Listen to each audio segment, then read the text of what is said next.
Hoy realizaremos un reforzamiento de la clase 04 con respecto a los objetivos en términos de concepto, conducción, ley de Ohm, resistividad, conductividad y potencia eléctrica.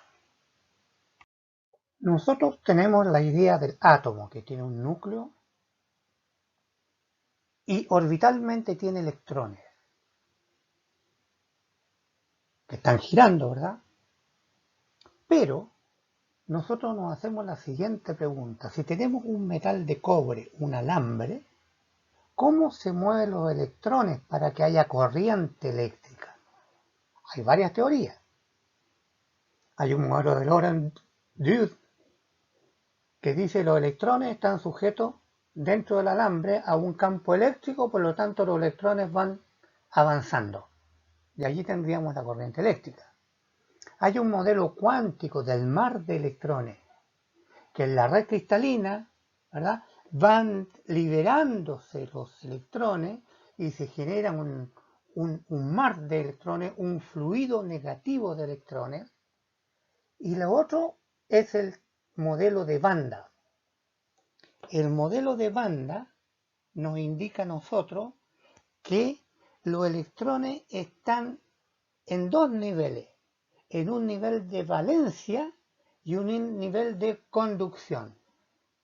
Entonces, cuando están en la banda de valencia, le agregamos un poquitito de carga y pasa, ¿verdad? Pasa el electrón, y a eso se le llama conductores. A otro hay que pegarle un poquitito al electrón para que salte y pase, a eso se le llama semiconductores. Y tenemos otro, ¿verdad?, que está muy alejado y que el salto, el electrón no alcanza a llegar al otro lado. Y así definimos los conductores, los semiconductores y los aislantes cuando el electrón no es capaz de pasar la banda. Es así como existe el alambre de cobre. Hay distintos tipos de material de conductores, por donde el electrón tiene que pasar a través del alambre. Y el alambre tiene una resistividad, es decir, cuánto se opone a que los electrones pasen libremente por la red cristalina del cable. Una longitud, indudablemente, pueden ser metros, kilómetros. Ustedes ven los postes en la ciudad, está lleno de alambres por donde circula corriente. Y el área del conductor, hay conductores delgaditos, más gruesos, como el de los audífonos, por ejemplo, es delgadito, o como el de la lavadora o el de la radio, que son bastante más gruesos. Y eso define la resistencia eléctrica. Entonces, la resistencia es igual a la resistividad con que está hecho la resistencia, la longitud de ella y el área transversal. Practiquemos. Una barra de carbono de radio 0,1 milímetro se utiliza para construir una resistencia, esa violeta que está allí. La resistividad del material es 3.5 por 10 elevado a menos 5 ohm metro. ¿Qué longitud de la barra de carbono se necesita para obtener una resistencia de 10 ohm? Pensamos. De la lectura sacamos los datos. R igual a 0,1 milímetro, la resistividad 3,5 por 10 a la menos 5 ohm metro y la resistencia 10 ohm. Y nos están preguntando por el largo de esa resistencia. Recordemos la expresión resistencia es igual a la resistividad, largo del conductor partido por el área transversal. Modelo matemático en el que tenemos que reemplazar los datos que vimos.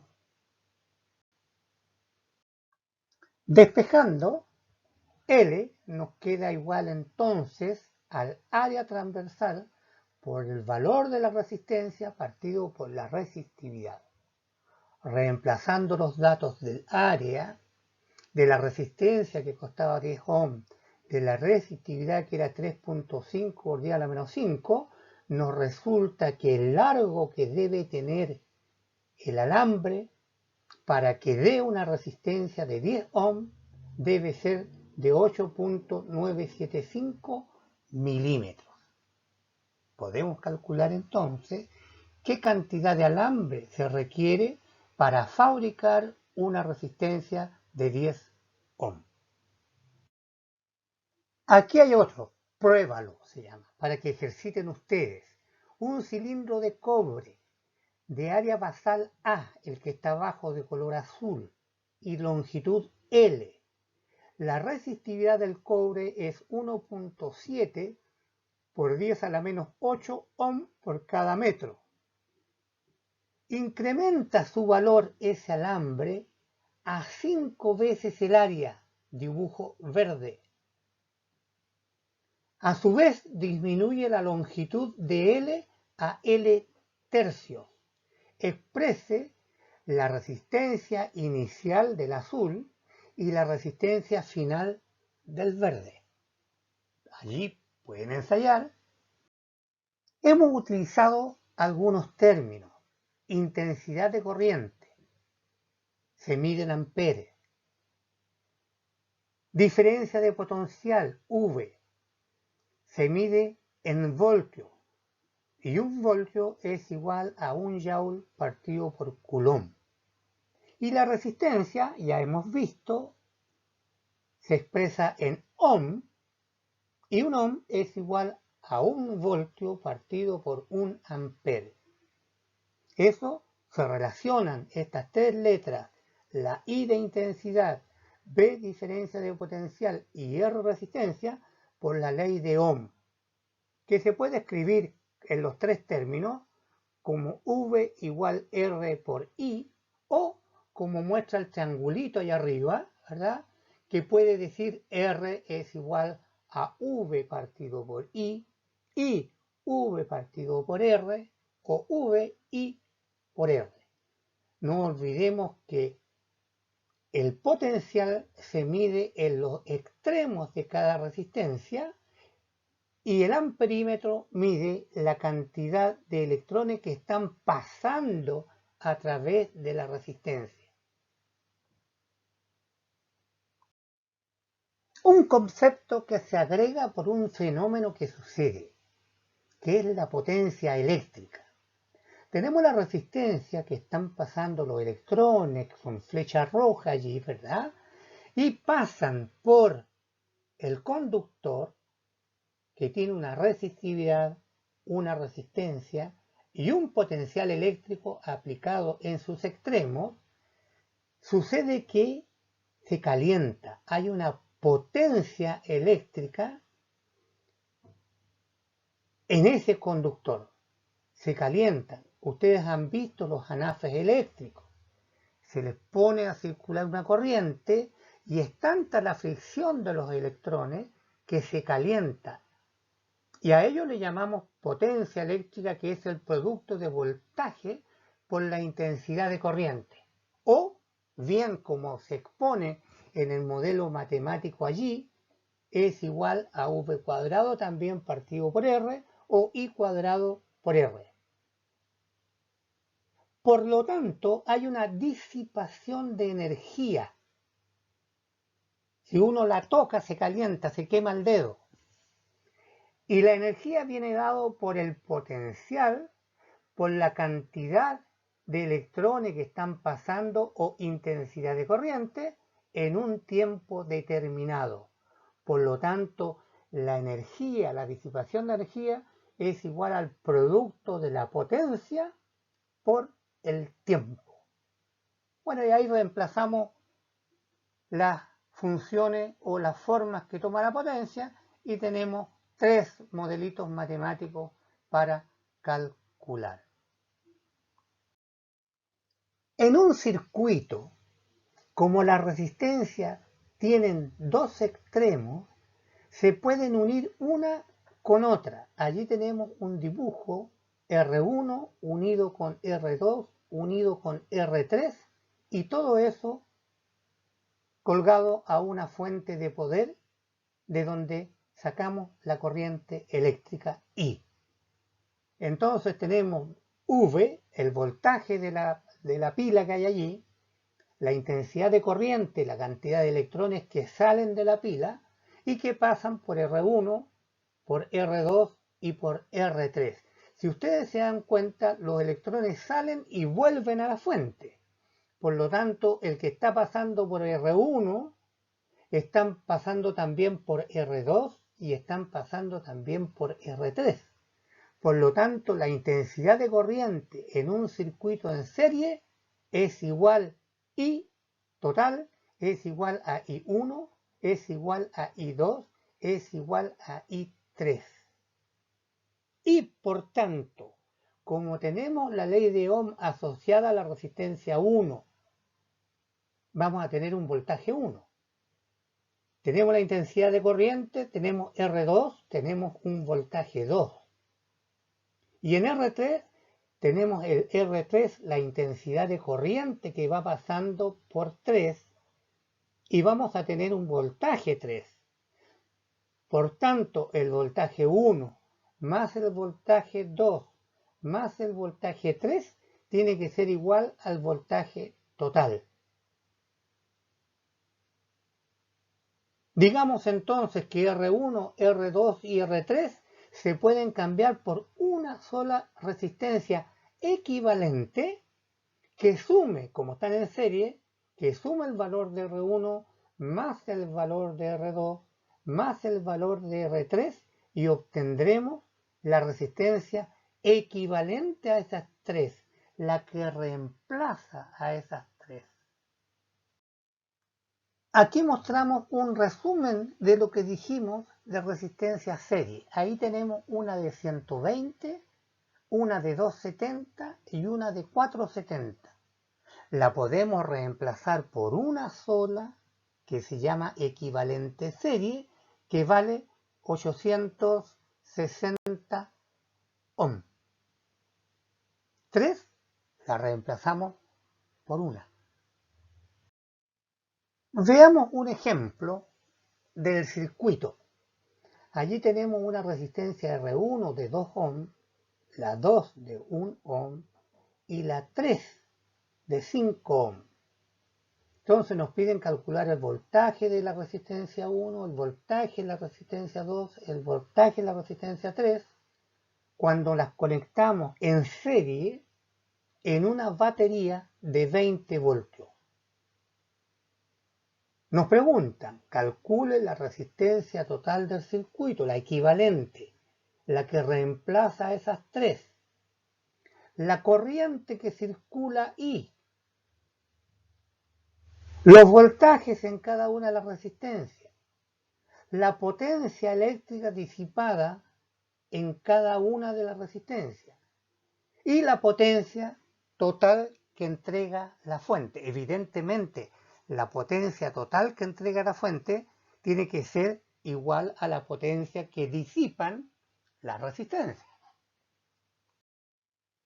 Para calcular la resistencia total o la resistencia equivalente a la serie que hay allí, tenemos que sumarla porque son series. La de 2 ohm más 1 ohm más 5 ohm, nosotros podemos reemplazar esas tres por una de 8 ohm. En la letra B nos estaban preguntando por la intensidad de corriente que sale de la fuente de la batería. La I que está arribita en una esquina dando vuelta. I. Por la ley de Ohm, nosotros sabemos que I es igual a V partido por R. El R equivalente, el 8 ohm. Porque la de 2 más la de 1 más la de 5 sumaron 8 ohm. Reemplazando los valores, nos queda 20 voltios partido por los 8. Y eso nos da, aplicando la calculadora, 2.5 amperes. Como obtuvimos el valor de la intensidad de corriente que está pasando por cada una de las resistencias, entonces nosotros tendremos, con la ecuación de Ohm escrita como está allí, el voltaje en la resistencia 1 va a ser igual al 2,5 amperes multiplicado por R1. Para el voltaje en la resistencia 2 va a ser igual al I que calculamos por R2. Y el V3 es igual al I que calculamos por R3. Nos queda entonces V1 igual 5 voltios, V2 igual 2,5 voltios, V3 igual a 12,5 voltios. Comprobemos, no puede sumar más de lo que la batería da. Sumamos entonces 1 con 2 con 3 y nos da 20 voltios. Ah, nos salió bueno el problema. Luego evaluamos la potencia eléctrica que consume cada una de las resistencias. Nosotros dijimos potencia igual a I por V. Entonces, en la resistencia 1 es la intensidad de corriente que calculamos por el V que calculamos. 5 voltios da 12,5. En la 2, los 2,5 amperes por los 2,5 voltios que calculamos, 6,25 watts. Y luego 2,5 por el voltaje 12,5 que tenía la resistencia 3, nos salen 31,25 watts. La potencia total disipada entonces se suma y eso nos da 50 watts total de consumo. Comprobamos entonces la potencia total que sale de la batería. Salen de la batería 2,5 amperes y la batería es de 20 voltios. También nos da los 50 watts. Por un lado, la batería entrega 50 watts y por el otro, la resistencia consume 50 watts. Otra forma de conexiones se puede dar según muestra la figura, que la resistencia R1, R2 y R3 están ahora tomadas de ambas manos, de ambos extremos. A esa forma se le llama conexión en paralelo, tan paralelo R1 con R2 y R3. Si ustedes miran la animación de abajo, con 2, para que se den cuenta, la batería está entregando electrones, las flechitas rojas y las flechitas azules. La total que sale de la batería son las rojas más las azules. Sin embargo, por la primera ampolleta pasa una cantidad de electrones y por la ampolleta 2 pasa otra cantidad de electrones. Por lo tanto, el I que pasa por 1, el I que pasa por 2, el I que pasa por 3 son distintos. Salvo que las resistencias sean iguales, van a ser iguales. Pero si las resistencias son distintos, los I que pasan por cada una de ellas es distinto.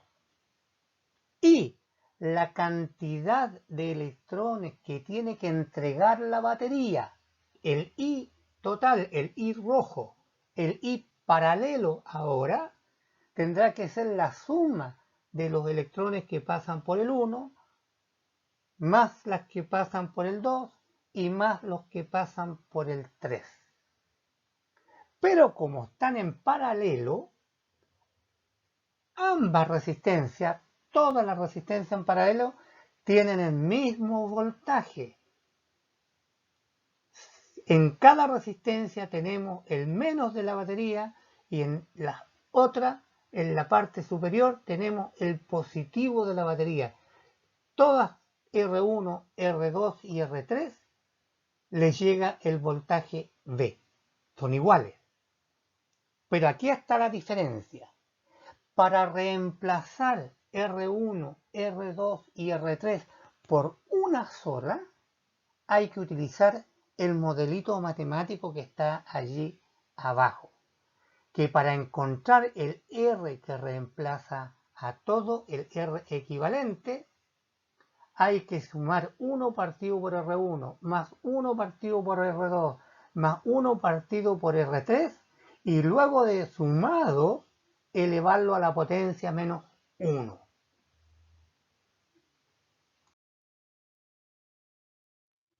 Aquí nos aplicamos en un ejemplo.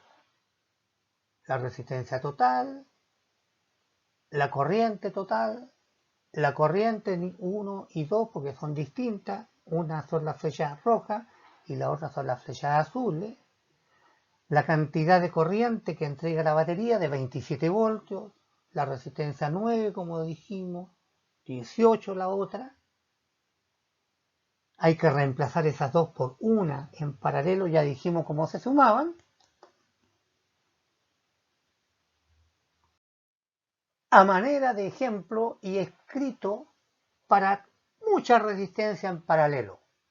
La resistencia total o equivalente va a ser 1 partido por la suma de sus recíprocos. 1 partido por R1 más 1 partido por R2 más 1 partido, muchas más allá, R sub n. Si son 2, cortamos allí, ¿verdad? Esa serie, la cortamos, y nos va a quedar que el R equivalente paralelo para dos resistencias, sacamos mínimo en común, despejamos, damos vuelta y nos queda de esa forma.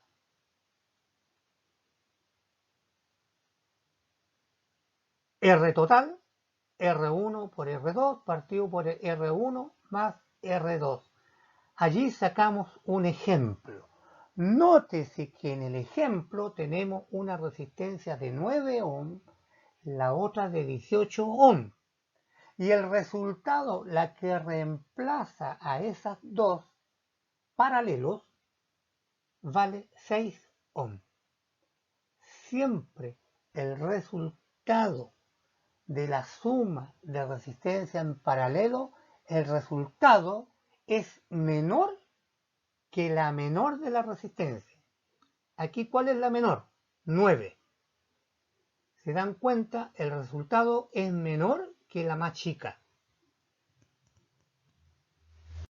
Después de haber evaluado la suma de la resistencia en paralelo, con la ley de Ohm nuevamente, podemos calcular la cantidad de electrones que salen de la batería o la intensidad de corriente, que va a ser voltaje partido por la que reemplaza las dos, la de 6 ohm, la resistencia equivalente, y eso implica que de la batería salen 4,5 amperes.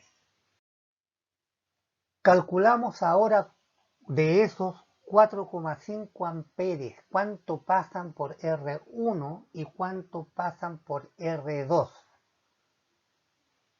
Como conocemos el voltaje de la batería y conocemos la resistencia 1 aplicando la ley de Ohm, nos sale que I1 vale 3 amperes. Lo mismo para la 2. El potencial dijimos es el mismo para todas las resistencias, 27 voltios. La resistencia 2 vale 18 ohm, nos da un resultado de 1,5 amperes para I2. Y el I total indudablemente es la suma y nos da los mismos 4,5 que calculamos anteriormente. Luego calculamos la potencia como P igual a I por el voltaje. La potencia de la resistencia 1 de 9 ohm es calculemos el I en 1, ¿verdad? 3 amperes por 27 volts nos dan 81 watts. Y en P2, 1,5 amperes por 27 voltios nos da 40,5 watts. La potencia total que disipan las resistencias es la suma. Por tanto, nos dio 121,5 watts. Eso disipan las resistencias. Y la pregunta, ¿cuánta potencia entrega la batería? Debería ser la misma. Allí la tenemos. La potencia total es igual al I total por el V de la batería. 4,5 amperes están saliendo la batería, multiplicado por 27 volts, nos da los mismos 121,5 watts que están consumiendo la resistencia. Por lo tanto, la batería está entregando 121,5 watts. Bueno, en circuito, sea serie o sea paralelo, estamos viendo cuál es el camino que siguen los electrones. En serie siguen un camino, en paralelo siguen otro. Y en las células, así como muestra nuestra axón que hay ahí con dendritas y el axón principal, allí se mueven isótopos, iones.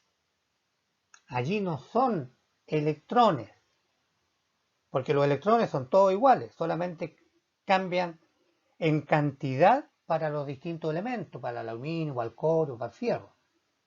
Mientras que los iones dependen de las soluciones, dependen de las formas del tejido. No son electrones, no son iguales, son distintos. Entonces, la transmisión de los impulsos en los organismos vivos es por iones. Aquí un ejemplo para que resuelvan ustedes. Salió en una prueba. A1, A2, A3. Es decir, qué corriente está pasando por la resistencia 1, qué corriente está pasando por la resistencia 2 y qué corriente está pasando por la resistencia 3. No se olviden que para poder calcular tienen que reemplazar R2 y R3 por una sola y esa suma es paralelo. Y si se dan cuenta, el circuito se reduce a dos resistencias en serie. La que reemplazó a las dos más la A1 o la R1 de 110 ohms más la que tuvieron que calcular antes. Ejerciten. Aquí tenemos algunas expresiones, algunos valores como banda de valencia, banda de conducción. Es como si teníamos dos canastas, una canasta de valencia y una canasta de conducción. ¿Cuándo conducen? Cuando se pasa una cosa de un lado para el otro, cuando la juntamos, pasa. Ahí hablamos de buena conducción. Si la separamos un poco, hay que empujarla o hay que tirarla. Un limón al otro canasto, lo tiramos, le agregamos una energía. Pero si el otro canasto lo colocamos muy lejos, no llegamos tirando el limón.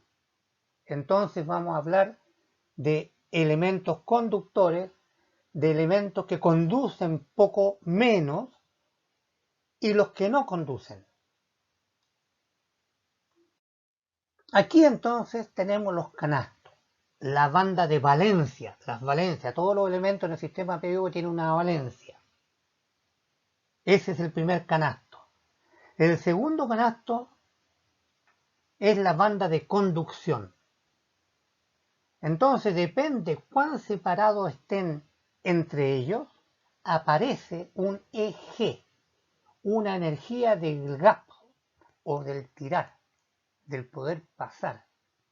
Si acercamos la banda de conducción al lado de la banda de valencia o sobre o intersectado con la banda de valencia, los electrones pasan solitos. ¿Está bien? Están todos dispuestos a pasar. Pero si se separan, como está la figura, hay que darle a cada electrón una energía para que pueda llegar al otro lado. Pero si la banda de conducción está muy lejos, no tenemos energía suficiente para darle al electrón para que llegue al otro lado. Y allí tenemos los buenos conductores, los semiconductores y los aislantes eléctricos. Aquí está lo que explicamos con algunos valores de la energía que hay que darle al electrón para que puedan saltar. Y cuál es el límite que no lleguen a otro conductor en la teoría de banda. Aquí se muestra un esquema entonces del buen conductor, que la banda de conducción y la banda de valencia están juntas o pueden estar intersectados. En los semiconductores que están un poco separados y que hay que entregar una cierta energía para que salte. Y en aquellos que después de un valor ya el electrón no llega al otro lado y el material se llamaría aislante eléctrico. Entonces tenemos los conductores, los semiconductores, los diodos, los LED, y los aislantes, los plásticos, el papel y otros, por los que no circula corriente. De más está recordarles de nuestros libros que estamos utilizando, esos dos, que los hemos repetido varias veces. Allí hay bastantes problemas resueltos y problemas con la narración de resolución. Es decir, está escrito, haga esto, haga lo otro, haga aquí, haga allá. Bien, espero haber contribuido un poco más para que entiendan todo lo que es la parte de circuito y teoría de banda. Y, como siempre, se agradece su atención. Que les vaya bien.